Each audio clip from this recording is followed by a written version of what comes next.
This is Popular Front, a podcast focused on the niche details of modern warfare and underreported conflict with me, Jake Hanrahan. Today we're speaking to open source investigator Chris Osieck.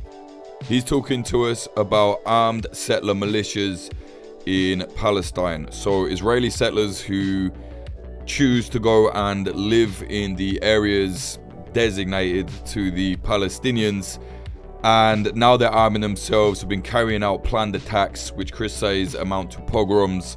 This violence is increasing and seems to be legitimized by the government.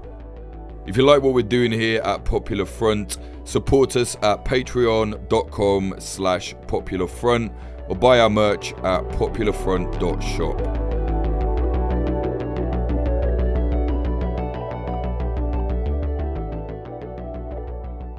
Talking about this pogrom in Palestine. Before we go into that, I think let's define the pogrom here. What is this? What is a pogrom for anyone that doesn't know, just going forward? A pogrom actually is a very, very violent, hateful attack that's actually meant to really, really hurt a certain people. Like in the past, these pogroms actually were very, very present in such countries like Russia, but also in Germany against the Jewish people themselves. And the settlers within the West Bank actually as a form of the price tag response, which means that they as a return, as a revenge for an attack that actually happened in Huwara, like two Israelis were driving through the main road there. They happened to get shot by a militant operative, and as a revenge, they actually started to plan an attack on the civilians of Huwara in Nablus. Right. So what's different from this situation versus the many other clashes, violent raids on these areas? What's different with this case that you've been looking into? Well, what's different in this situation is that the pogrom actually was planned by certain settler groups. One of them in particular is the Yitzhar settlement. They are pretty known for their extremist views, and they actually collaborated in WhatsApp groups and actually initiated the attack, planned them to come together at the Yitzhar Junction and the Kafar Tapuach Junction. And from there on, they marched forward to start initiating vandalism and violence on the Palestinian town of Huwara. Now, what happened there is that they didn't just destroy cars or they physically attacked people. No, they actually set people's house on fire. Now, during that this happened, the IDF was also present and actually was meant there to actually prevent things. But when you look at the videos, they actually stood by and literally did nothing. So essentially complicit via inaction. Well, yeah, complicity. They say themselves. They claim that they didn't know how to handle it. That's what they mainly say. That they really don't know their way with handling settler violence. But to be honest, when certain settlers actually start putting a supermarket on fire or a residential house on fire, I actually saw on certain videos that a military vehicle, the MDT David, was actually standing still on the road, and you saw the siren on top of the vehicle, and they literally stood by and did nothing. There was another case that was right after the pogrom, in which certain settlers were actually dancing around Huwara with music on, and they were actually accompanied by Israeli soldiers. And what's actually surprising is that the Israeli defense apparatus actually called this themselves a pogrom. But the videos actually show that they did little to nothing to actually prevent it. And that's not only during the moment that the pogrom happened, but also before. an initiative called Fake Reporter that we worked together with CNN at that in that certain investigation on Huwara. They actually saw in the WhatsApp groups that the attack, the pogrom, was actually planned way beforehand. So the Israeli Defense Forces, with all of their intelligence and military might, actually had the opportunity to already prevent that, but they didn't. Yeah, it's ironic that the IDF would say they didn't know what to do about the violence, because they always know what to do about the violence if it's on the other side. No, no, they it's quite ironic. But to be honest, in the case of the Palestinians that are already facing a lot of state violence, if you ask me, in the sense of home demolitions that happen quite frequently as a form of punishment, or actually as a form of saying, hey, the construction that you're working at is very tricky. It's about to get it's about to cause danger to your life.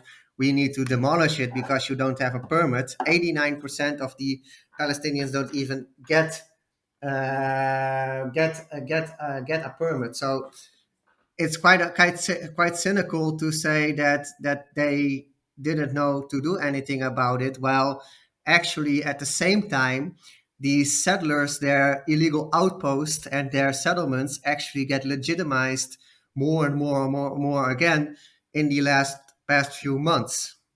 So when you look at that, a local community, like for example, Huara, that was faced by a settler attack, is actually the crystallization of a local.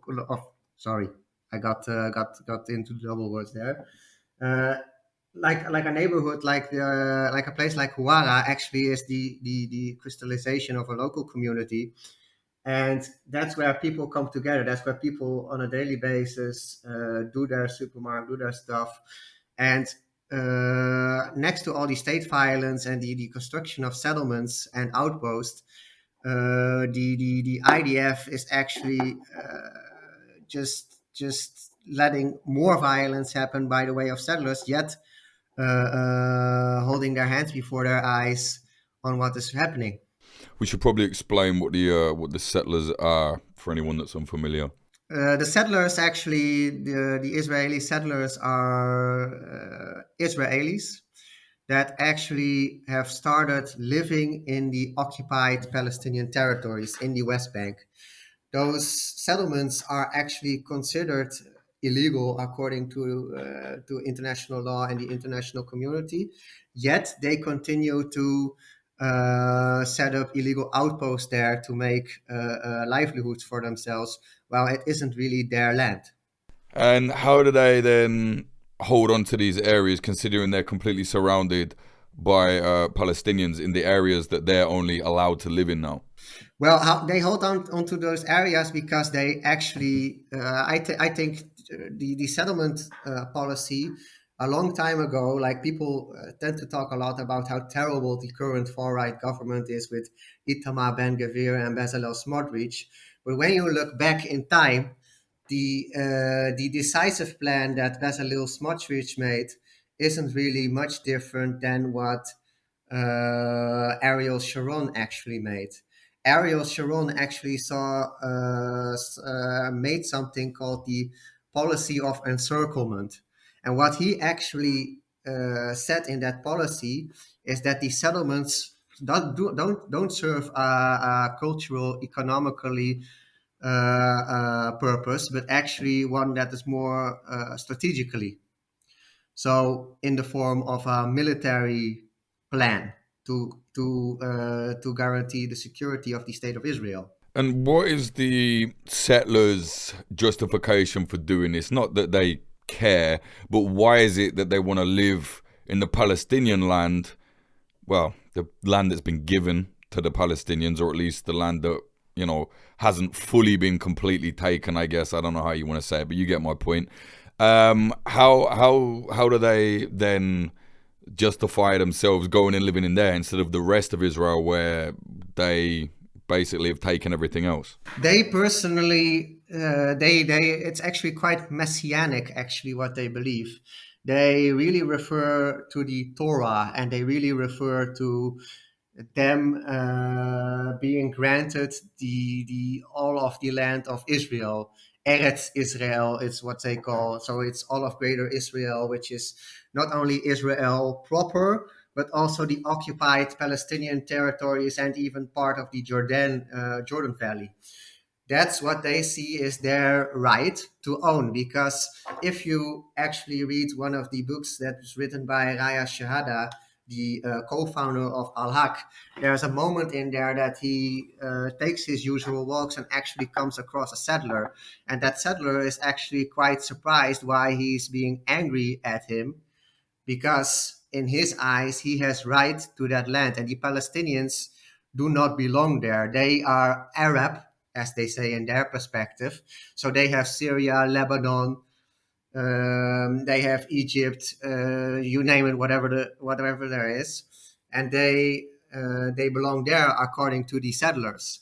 But that's actually quite weird, because that would be kind of like similar if you actually rob people in New York from their home and basically tell them, yeah, go to Iowa because it's America anyway. It's a very odd ideology. So it's basically a sectarian move where they believe that Palestinians shouldn't even have houses anywhere in what is their land. Is that right? That's right. They believe that the Palestinians don't belong there. They believe actually that the Palestinians don't deserve to live there. And in their eyes, I think it's quite frank to say that in their ideology, they don't even think the Palestinians exist. They think they are an invention by the Arab nations. Jesus, right. So this specific group that dealt out this pogrom, they're particularly militant. Tell us about them. The Yitzhar settlement is actually quite known for initiating acts of violence. Like one of their members, V. Sukut, actually was suspected of burning a mosque, and they are very known to initiate illegal attacks, to basically not only as a response initiate violence against Palestinians, but do it out of themselves. There's also actually a yeshiva that was there, and I believe, if I remember correctly, the Israeli Defense Forces or even the Israeli government, they actually called that yeshiva as to be very extremist. That the settlers in there, the Jewish settlers in there, actually get amplified and enticed to act violent against Palestinians. And what's their reach? Like, how popular is this group? Well, they are quite popular in the sense that they live in an area that is basically surrounded by settlements. Like, it's not only that their settlement actually acts in violence. No, they also correspond with the other settlers living around them. For example, in Har Braka, or they communicate with Kafar Tapuch, and that's when they actually collect themselves and start to initiate these attacks. Now, the settlers actually that live there, they don't just they don't just organize it digitally, but they actually bring what they say in action. And they're armed, right? They're armed. They have actually been seen with guns. They have actually been seen with material that you can actually hurt people. There were Palestinians actually that live in Huara that have actually said that they sit in their house, and if you look in their house, there was a picture there that I saw in a news report that they had like 6 or 8 monitors in their living room, which basically had CCTV camera footage from around their house to check if any settlers are near them. And that's not just during an event such as a pogrom, but that's actually also during the day-to-day lives, because they are so afraid of settlers attacking them. One instance, for example, when I was researching it together with my partner Gabor, is actually that we saw a video clip in which Palestinians were screaming from inside their house because the house was set on fire. And at the same time, the settlers were like knocking on the door. Like imagine if you have the film, The Shining, and then you have actually settlers at your doorknob trying to pull it open while your house is on fire and you're suffocating. So they've orchestrated this attack in Hawara. Take us through that. So the attack actually started happening when after two Israelis were killed by a militant operative. I believe it was one from Hamas. So the settlers started to see that as an act that they should respond to. So they started to initiate their vengeance, and what they did is they planned to march towards Huara from two spots, one from Kafar to Pach and one from the Yitzhar settlement. And they moved to the Yitzhar junction, and that's when they started to move into Huara. That's when they started to vandalize cars. They started to attack residential houses, Palestinian homes from down the hill, and they set them on fire. Now, what happened is that Huara was basically in flames. And then came the IDF. But what was actually shown is that the IDF came, I believe, if I remember correctly, from the Jitsar junction. And they started moving there, but they were standing still. And they were actually talking to settlers who were present there and basically exchanging a conversation as if they were their buddies. But what was also happening is that the fire ambulance wanted to come into Huara, and they actually got blocked. They actually got prevented from doing their work. So what happened there is basically that because of that, a lot of houses received such significant damage that it will take months to repair again, or maybe they even became unlivable. Next to that, another Palestinian actually was killed nearby during that pogrom. And basically, what you see is that there was a very aggressive settler attacks. A car company actually also got burned, including the cars that were parking at the parking lot. And basically, the whole town was up in flames, and people were screaming. People were screaming in fear, asking for help. I actually saw a video of Palestinians that had subtitles with "Help, help," and there was nobody there to do them, not even the IDF. And as an occupying power, the IDF is actually responsible for the civilian population, whether that's Israeli or Palestinian. Why is it that the IDF are not getting involved? Is it simply they just don't care about the Palestinians? Do you think they've been given a direct order? Do you think they're working with the settlers? What is it? I personally think that the IDF has an issue in distinguishing Israeli from Palestinians. They mostly are fed within their military to mostly engage upon what they call Palestinian terrorists, but they haven't really taught themselves, or it isn't in their mindset to act upon on Israeli settlers, which actually lately also is getting called settler terrorism. One of the IDF spokespersons actually lately said that settler terrorism also feeds into Palestinian violence towards Israelis. So if you look at that, then you basically see that it isn't really in their system. Some of the Israeli ministers, like for example Itamar Ben-Gvir, who's responsible for the Israeli police, including the border police, and Bezalel Smotrich, who actually is the administrator of the West Bank, they are both settlers.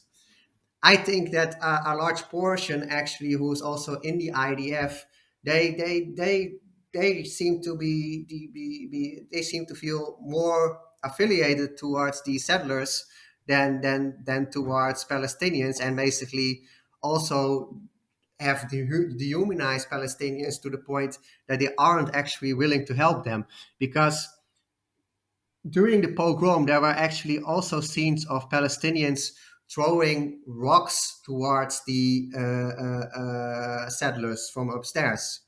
And what did the IDF do? They actually shot tear gas towards them. They didn't try to stop it. They didn't try to calm it all down. No, they actually shot tear gas towards them. There was an MDT David car that has been seen multiple times. It was just driving around. It wasn't really initiating any action to basically lift the fire and basically get things more calm again. So the settler, this is a militia. They formed a militia, the settler militia, right? So they approach the Palestinians in the area that Israel has said, hey, you're allowed to live here. And then they attack the Palestinians, and then the IDF lets them do that, but only then throws tear gas at the Palestinians who try to fight back. Exactly, and how they fight back basically with rocks. And yes, the IDF just basically, in my opinion, helps the settlers by firing tear gas at them. How is that fair? It isn't fair. So what about the response from Palestinians? Obviously, as we know, Palestinians are armed as well. There's plenty of resistance. A lot of fighting has gone on this year, a lot of attacks. What's the response from the Palestinians to this? Surely they're going to start shooting settlers too. I think it happened actually recently, right? Yeah, it actually happens. Actually, it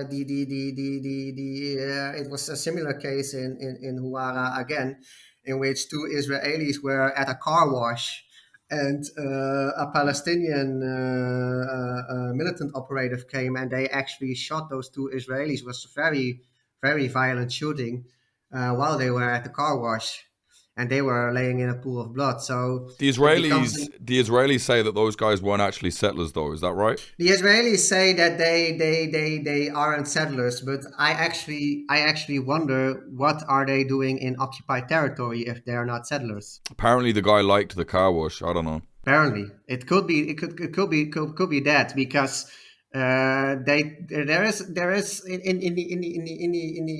the street of Huwara, it does have a tendency that a lot of Israelis come there, but yet at the same time you have to ask yourself, the West Bank is Palestine, it isn't Israel proper. So the question is, why are those Israelis there in the first place? They shouldn't be there, and what that actually risks them, because I think personally that each human life that gets lost, I find that a very saddening thing, even if you're a settler, to be honest. But coming there also brings a great risk with you. So when you go there, there is a chance that actually Palestinian militants will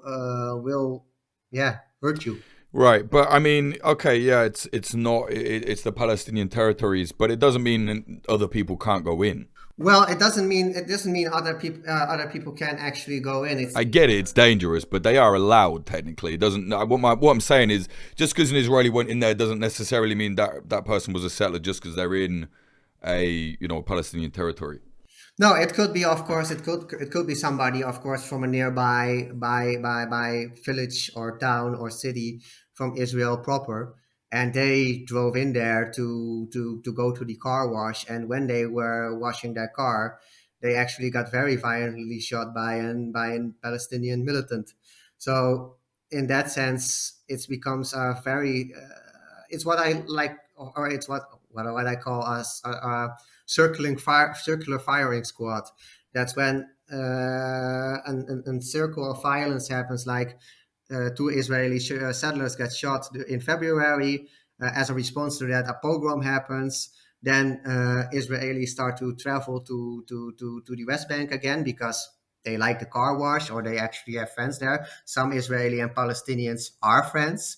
And then they also get killed. So it starts to become an endless cycle of violence, in which it basically doesn't do any good for both people. Yeah, I mean that's very prevalent in Palestine, in Israel.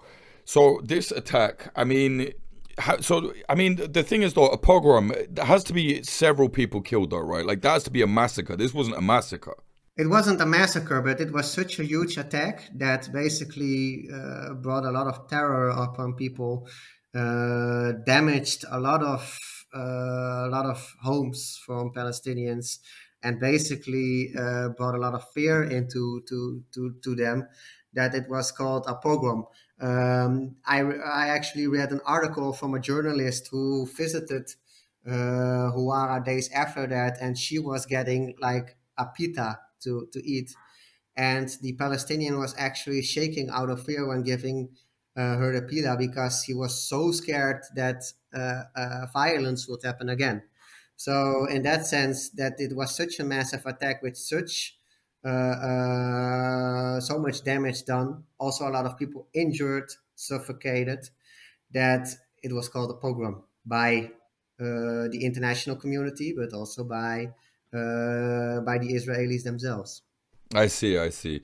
Um, and what about the other settler militias? This isn't the only one. It's been happening for a while. Several have formed. I kept an eye on it for a while, a few years back, but now it seems to have doubled.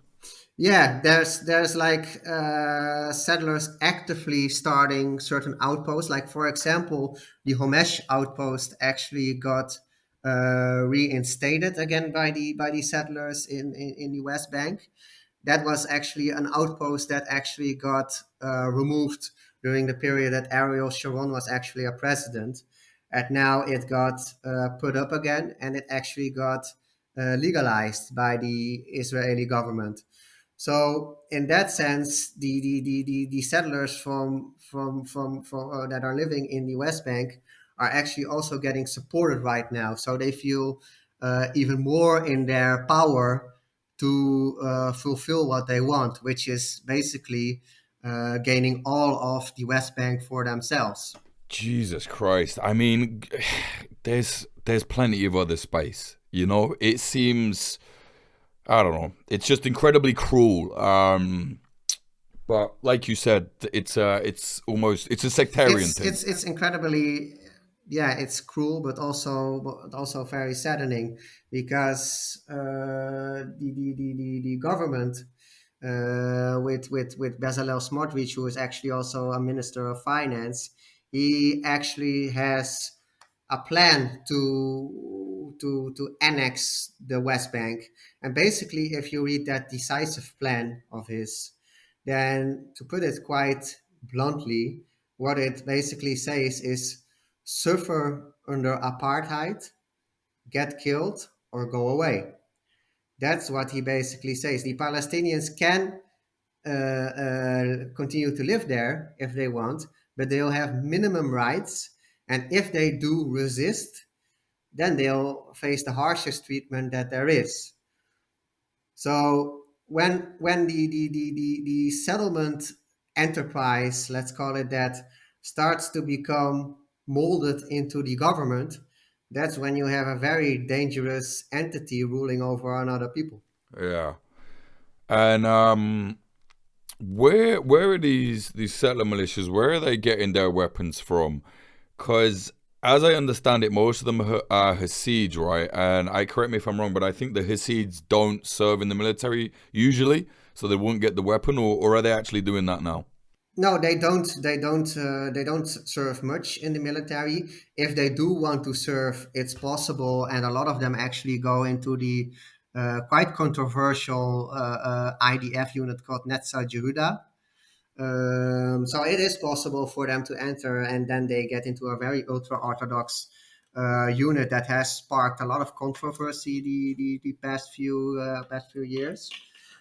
They mostly get their weapons because Netanyahu actually made it possible for them to easier buy weapons. So the settlers actually can buy weapons if they want to, Legally.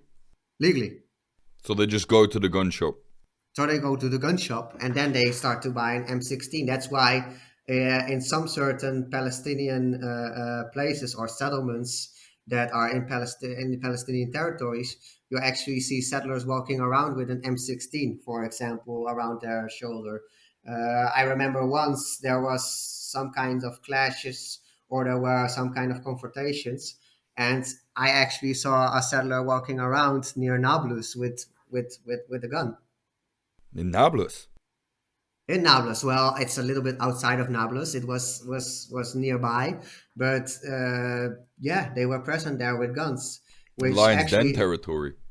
it's Lions Den territory, which actually makes it a very dangerous cocktail if the settlers also start to come close to that with their guns. Are there any settlers around Nablus, like settled, if you know what I mean? Well, the Nablus area does have a lot of settlers actually, and lately there was actually a settler attack in Madama, I believe it's called like that, which is a Palestinian town nearby Nablus. And what actually was happening is that the settlers were marching down the hill. They were burning olive trees, and then again the IDF was basically standing by them and was actually sharing a conversation with one of them. Interesting. You mentioned that controversial IDF unit that a lot of the ultra-Orthodox will go into if they do go into the military. Who is that?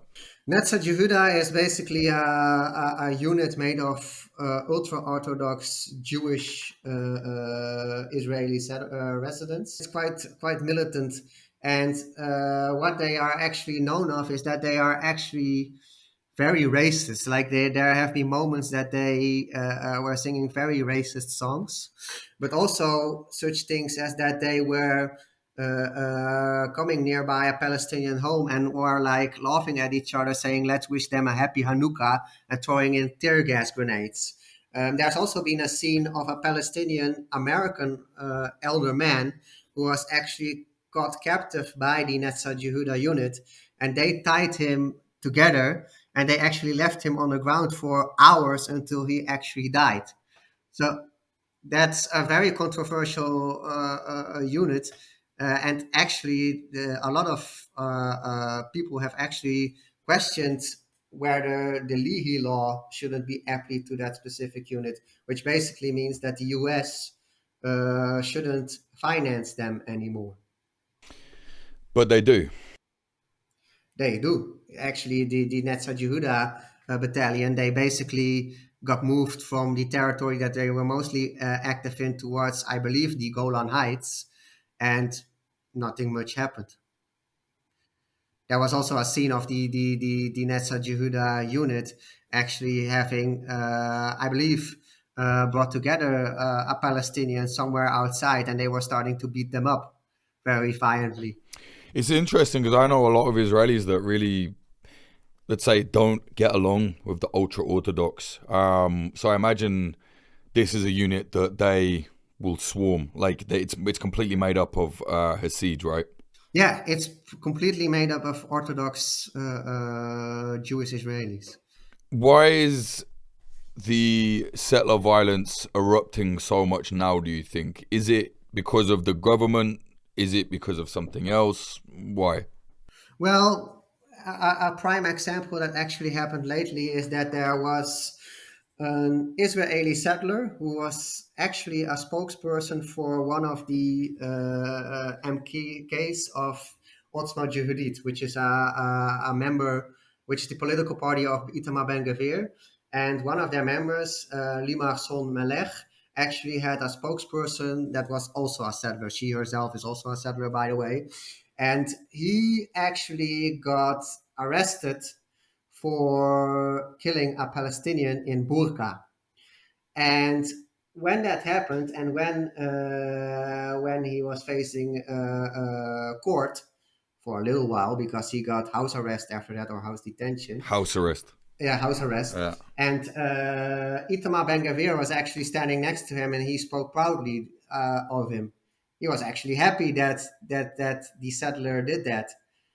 So if you look at that, you see that the settler movement is actually being accepted by the Israeli government, by the current far-right government.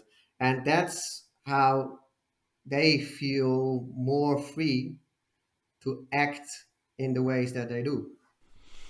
Right. There's some kind of legitimacy there. There's some kind of legitimacy, some kind of acceptance.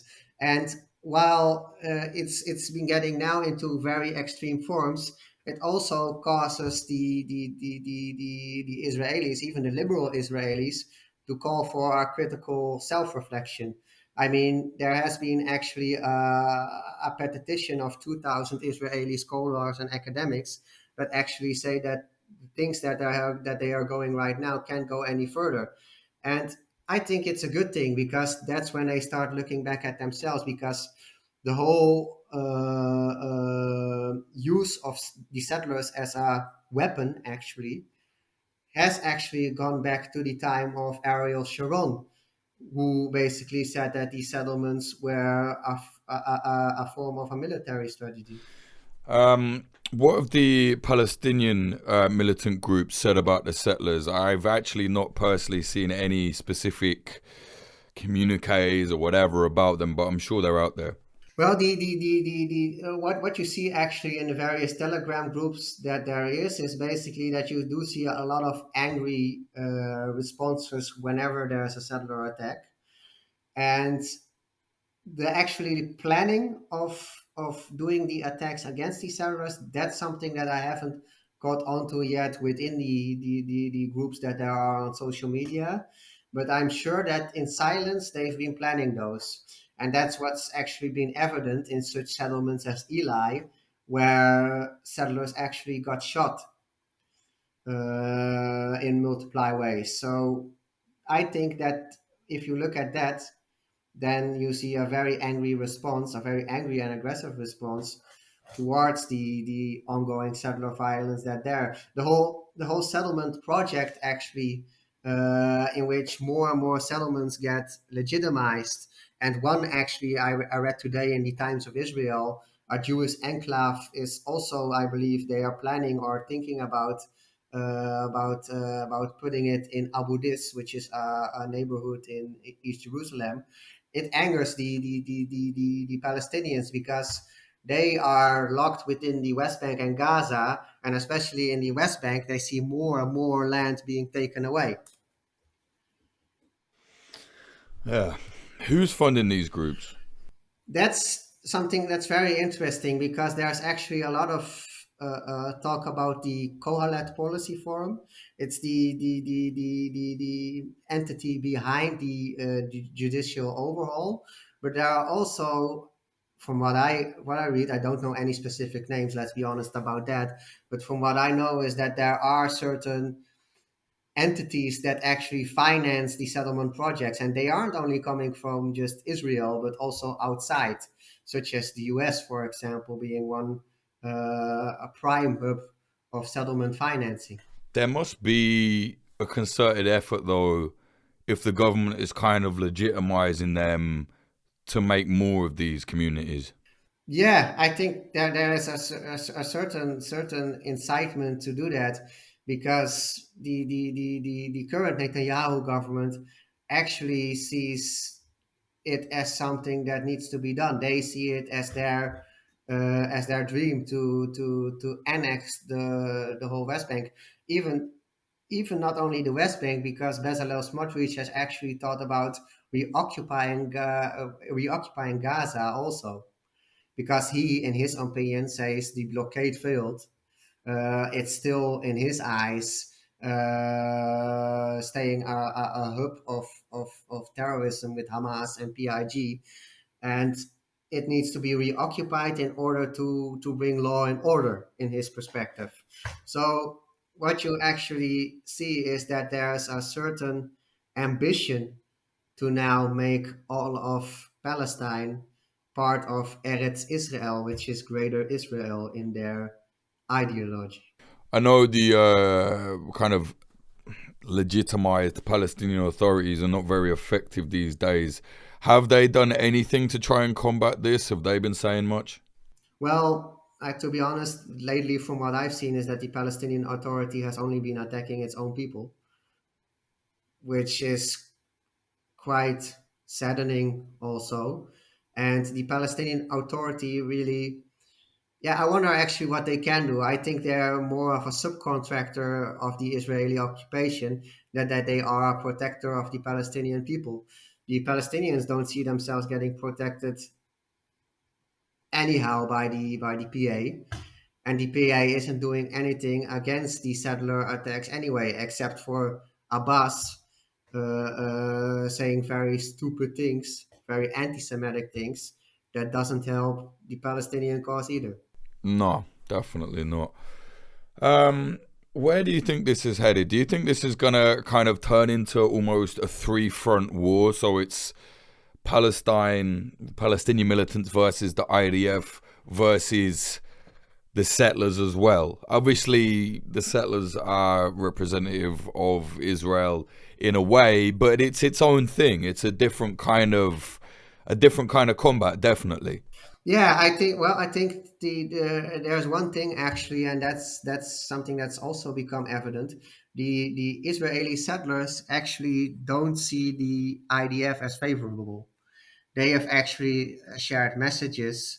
Some of the settlers actually have Twitter, so if you want, I can show you around.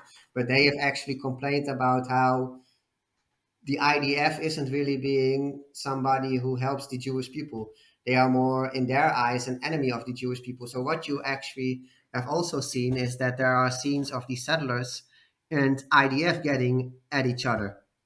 So what you see is that there's a situation in which the Israeli security apparatus is continuously being obsessed as they are with guaranteeing safety for the Israeli citizens.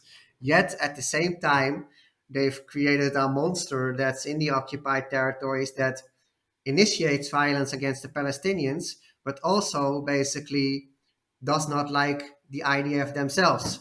So there's a certain dilemma that the Israel Defense Forces is facing right now, and how to handle this settler issue. And where I see this going is basically that the Palestinians, they start to feel that there is no way out. They actually start to become nihilistic. That's what happens when people are facing no solution. That's when you start to turn to very violent tendencies, and actually start to take up on arms in order to defend yourself. So what I see is that there are a lot of people actually starting to grab weapons and start to fight each other, which basically means that there's an all-out violence. Personally, I do see that there's a little bit of hope in the sense that there's a certain perception change. Like there are actually people right now who used to be head of the Mossad, for example, who actually acknowledge that the Israeli occupation is bad and that it's amounting to apartheid. There's Benny Morris, for example, who is a very prominent Israeli writer, and I believe a lecturer, who mostly was more on the pro-Israeli side, who actually signed that petition on this, just like Ilan Pape did. Now, those two people are very two opposites in how they view things. So I think that could give a brim of light. But if you look at it more broad, if you look at it at the violence, I think it's going to be even worse than we ever imagined. Yeah, I think so as well. I can't see it just settling down. Excuse the pun. um, the settlers are saying that the IDF are not helping the Jewish people. Why is that? From their perspective, why do they think that? Well, they see those attacks happening against them as well. They see, for example, on Hamas or a PIG operator starting to shoot into Israelis within the West Bank, and then 5 Israelis get killed, for example, in the Eli settlement. And they say, yeah, it could have been prevented if the IDF actually cared about the Jewish people. So to them, the casualties that fall on their side is evidence that the IDF isn't doing much for them. So they need to take matters in their own hands. Yeah, it's weird. The perspective is very weird to me, especially when you consider the settlers are in the settled land and they have that perspective. But I don't know. It just feels like, how are you going to claim to be the victim when you're putting yourself into the front line to live? You know what I'm saying? It's really strange logic to me. But I get it. But it's weird. Yeah, it's really an odd situation. And for Palestinians, they see their land changing. They see the hills that they used to always walk around. They see that the environment becoming totally different. I remember in the book of Raya, Palestinian Walks, it's called. He was actually at one point trying to drive somewhere in the West Bank, and he started to get lost because he didn't know the way anymore. Why? Because the Israelis use highways and roads as a form of annexation. Like a settlement actually can get dismantled and go away, but a road actually is way harder than anything there is. And those roads actually blocked the normal route that he, for example, used to take towards his hometown Ramallah, or for example to Jericho. So it felt like he got lost in his own homeland when realizing that. Where can people find you and look at your work that you've done on this? Well, people can find me, of course, on Twitter. I'm actually quite busy with setting up my own collective. Like we are four separate guys actually who start to come together, and we document human rights violations in the Israeli-Palestinian conflict. But we haven't even got a name yet, so that's a little bit cute, I think. but I am working on a name. Actually, the name is going to be the Coas Collective. And from that name on, we are starting to go run projects on our own. But if they want to find me, I have a blog on Medium. People can find me on Twitter, and of course, people can find me on Blue Sky. All right, do you use that? I use Blue Sky. Yeah, I try to use it. I fucking hate that shit.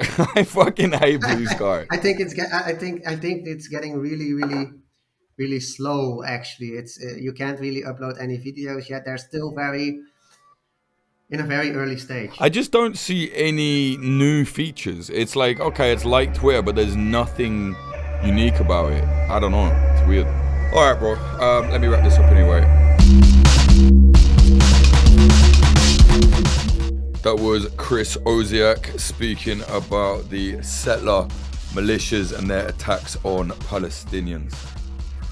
If you like what we're doing here at Popular Front and you want to see this grow, please consider supporting us at patreon.com/popularfront. There is lots of extra content there. Also, you can buy our merchandise at popularfront.shop. That's www.popularfront.shop. Get a t-shirt, whatever. If you're a member on the Patreon, then there's discount codes on there for the merch as well. So it goes hand in hand. You might as well do both. Thank you to our sponsors on this episode. They are Oracle Coffee Shop in Portland, Oregon, USA. They're an independent coffee business selling only fair trade products. See them at 3875 Southwest Bond Avenue 97239.